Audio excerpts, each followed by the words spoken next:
Yo, welcome back. Kembali lagi di channel Atau Hayatu. Bagaimana kabar nakama sekalian? Semoga selalu baik-baik saja.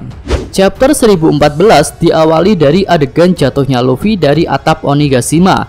Tapi Kaido ternyata hanya tetap berdiri di atap saja. Makhluk terkuat itu tak ingin memastikan kekalahan Luffy ke bawah. Namun di sini Kaido mengatakan sesuatu yang menarik tentang Luffy.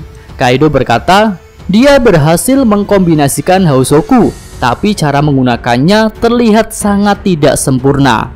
Iya, dari kata-kata Kaido itu dapat diambil kesimpulan jika Luffy memang sudah berhasil mengkombinasikan Hausoku Hakinya sehingga bisa digunakan dalam pertarungan langsung. Tapi teknik Luffy dalam menggunakan kemampuan itu masih sangat buruk. Ya, kami rasa ini semacam kode keras dari Bang Oda bahwa jika Luffy ingin mengalahkan Kaido, berarti dia harus mengkombinasikan Hausoku Hakinya dengan baik bersama dengan kemampuannya yang lain, seperti Busosoku Haki tingkat tinggi yang dipelajari Luffy dari kakek Hyogoro. Lalu ada juga dengan kemampuan karetnya. Dan jika Luffy berhasil mengkombinasikannya dengan baik, rasanya wujud Gear 5 sudah ada di depan mata. Lalu ditambah dengan Kenbonsoku Haki tingkat tinggi yang walaupun menurut Mimin tak bisa digunakan untuk menambah power serangan, tapi tentu sangat berguna dalam pertarungan langsung ketika akan membaca pergerakan lawan.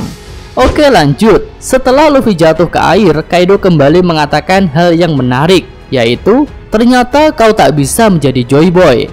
Wah, apa maksudnya ini? Perkataan Kaido itu seolah-olah menyiratkan jika Kaido sudah tahu siapa itu Joy Boy dan apa perannya untuk dunia ini. Padahal rahasia Joy Boy seharusnya tersimpan di Laftel bersama dengan harta One Piece. Tapi mungkinkah Kaido sudah tahu dari buku catatan Oden? Atau ada orang lain yang memberitahunya dan orang itu sudah pernah ke Laftel? Wah, entahlah. Rasanya belum bisa kita bahas lebih banyak lagi. Lalu ngomong-ngomong, jika Kaido mengatakan bahwa Luffy tak bisa menjadi Joy Boy, maka seharusnya Luffy lah yang memang akan menjadi Joy Boy ketika Luffy berhasil mengalahkan Kaido. Ya udahlah, kita tunggu aja clue selanjutnya dari Bang Oda mengenai nama Joy Boy yang bisa-bisanya muncul dari mulut Kaido.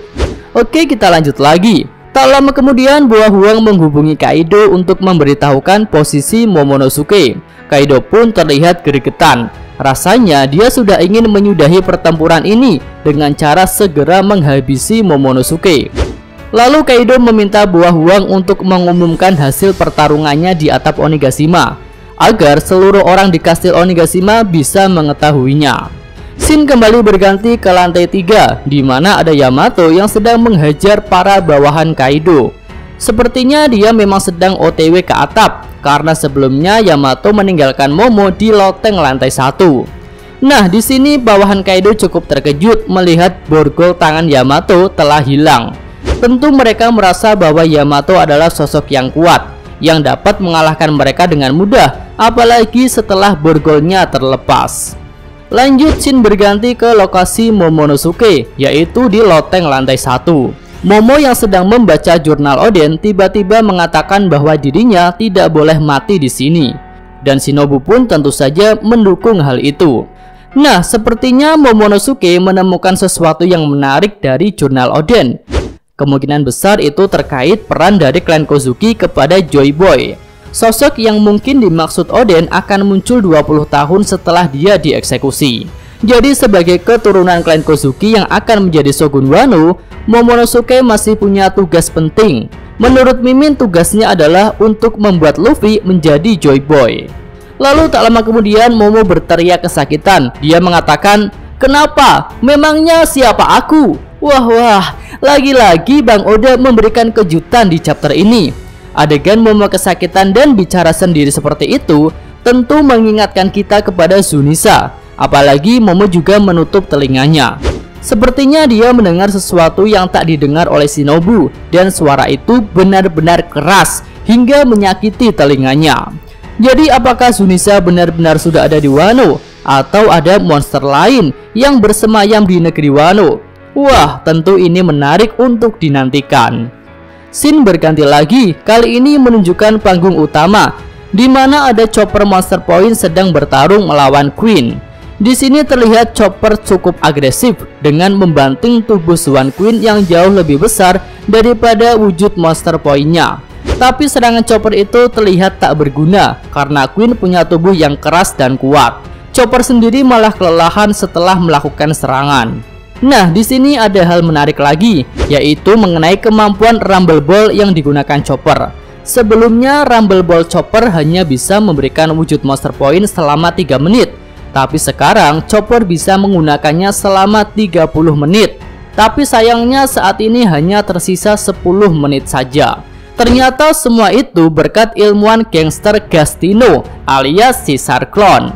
Iya, Caesar pernah menawarkan peningkatan waktu perubahan Rumble Ball, tapi dengan resiko yang lebih besar. Kita sih belum tahu resikonya apa, tapi tentu Chopper sudah mengambil resiko itu dan dia memutuskan untuk berubah lebih lama. Jadi kira-kira apa efek samping dari ramuan Caesar? Menurut Mimin sih nggak jauh beda dengan yang terjadi di Enies Lobby, yaitu Chopper akan mengamuk dengan wujud Monster Point-nya hingga dia kehabisan energi. Efek terburuknya tentu Chopper akan mati jika dia sampai benar-benar menghabiskan seluruh energinya. Beruntung ketika di Enies Lobby, Franky menceburkan Chopper ke laut hingga Chopper kehilangan kesadaran. Ya, semoga saja efek samping dari Rumble Ball Caesar tidak terlalu buruk. Ya, setelah dibanting, Queen mengeluarkan serangan laser dengan posisi tubuh yang masih terbalik. Beruntung Chopper bisa menghindari serangan itu. Tapi musuh di aula utama ternyata tak hanya Queen, ada juga Perospero yang sedang menyiapkan banyak anak panah untuk menghujani Chopper dan pasukan aliansi yang ada di panggung utama. Nah, di sini tiba-tiba Buah Wang muncul dan memberikan pengumuman yang mengejutkan. Pengumuman itu menyatakan bahwa para Akazayanen dan Mugiwara no Luffy sudah dikalahkan. Dan saat ini Kaido akan turun ke Kastil Onigashima untuk melakukan pembersihan. Bagi siapapun yang mau menyerah akan diampuni dan dijadikan bawahan. Seluruh orang yang mendengar pengumuman itu tentu saja terkejut. Tapi kru topi jerami terutama Sanji dan Zoro tak mempercayai hal itu. Mereka dua kompak mengatakan jangan bercanda. Iya, melihat kekompakan Sanji dan Zoro ini, entah mengapa Mimin jadi kepikiran bahwa mereka berdualah yang akan menahan Kaido selama Luffy belum kembali. Ya, walaupun Zoro masih diperban, tapi mungkin setelah tidur kondisinya sudah membaik. Lalu Sanji sendiri belum mendapatkan lawan yang tangguh. Mungkin dengan Red Sweet Stealthy Black-nya, koki itu bisa membuat Kaido sibuk. Lanjut berganti ke scene berikutnya. Di sini memperlihatkan sosok Kanjuro yang sudah berhasil menemukan lokasi Momonosuke. Di sisi lain, Kinemon dan Okiku ternyata sudah sampai di tempat itu. Momo yang masih kesakitan ada di pangkuan Kinemon. Saat itu lalu Momo berkata, "Kinemon, kau harus menyampaikannya kepada semua orang." Tapi di sini belum jelas hal apakah yang harus disampaikan Kinemon kepada semua orang. Lalu Shinobu tiba-tiba melihat ada kodok mata-mata Kaido. Iya, ini adalah hal buruk yang menandakan bahwa posisi Momonosuke sudah diketahui musuh. Dan benar saja, sosok Oden palsu tiba-tiba muncul dari bawah. Hal itu membuat Shinobu terkejut karena dia belum tahu bahwa itu adalah perbuatan Kanjuro. Momonosuke juga berhasil tertipu. Dia tersenyum dan menganggap bahwa itu adalah ayahnya. Tapi Kiku langsung bereaksi. Dia tentu yakin bahwa Oden itu adalah Kanjuro. Kiku langsung mengayunkan pedangnya untuk menyerang Oden palsu. Namun di sini akting dan penyamaran Kanjuro berhasil mengalahkan Kiku. Walaupun Kiku tahu bahwa di hadapannya adalah Oden palsu, dia tetap tak bisa menyerang tubuh orang yang sudah menyelamatkannya ketika kecil. Okiku pun menghentikan serangannya. Sementara itu Kanjuro dengan wujud Oden berhasil mendaratkan serangan di perut Kiku. Okiku pun tumbang. Dengan berlinangan air mata, dia meminta maaf kepada Kinemon karena tak bisa melukai tubuh Oden palsu. Kinemon pun marah. Dia langsung menyerang Kanjuro dengan keras. Serangan itu kena telak dan sepertinya Kanjuro kali ini benar-benar tumbang. Sebelum tumbang, Kanjuro mengatakan bahwa ini adalah ending yang baik untuk pertunjukannya, di mana Kinemon yang menjadi teman dekatnya telah mengakhiri kisah ini. Ya, ini adalah adegan yang emosional. Kinemon pun sempat teringat saat-saat indah bersama dengan Kanjuro. Tentu kenangan itu membuatnya sedih.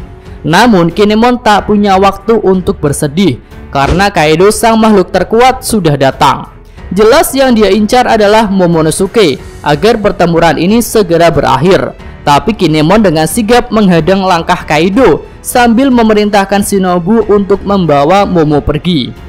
Tanpa ragu Kaido pun menghantam Kinemon dengan gada Housoku Haki. Serangan itu membuat salah satu pedang Kinemon patah, dan tentu saja Kinemon juga mendapatkan serangan yang fatal. Dengan berlinangan air mata, Momonosuke dibawa pergi oleh Shinobu untuk menjauh dari Kaido. Tapi rasanya Momo tak bisa lari jauh, jadi tetap harus ada yang menghadang langkah Kaido agar Momo bisa selamat. Dan pendapat Mimin, orang itu adalah Sanji yang saat ini belum mendapatkan lawan dan juga dia sedang bersama Zoro. Akhirnya kita sampai di akhir chapter. Di sini Gunung Tengkorak Onigashima sudah hampir sampai di daratan Wano. Tampaknya itu adalah wilayah Udon. Jadi jika tujuan Kaido adalah ibu kota bunga, masih butuh beberapa waktu lagi untuk sampai. Lalu yang masih jadi pertanyaan, bagaimana nasib Luffy? Jika melihat lokasi lebih jatuh, ada kemungkinan dia akan terdampar di Udon karena sudah dekat dengan pantainya. Hal itu seperti ketika pertama kali Luffy mendarat di Wano.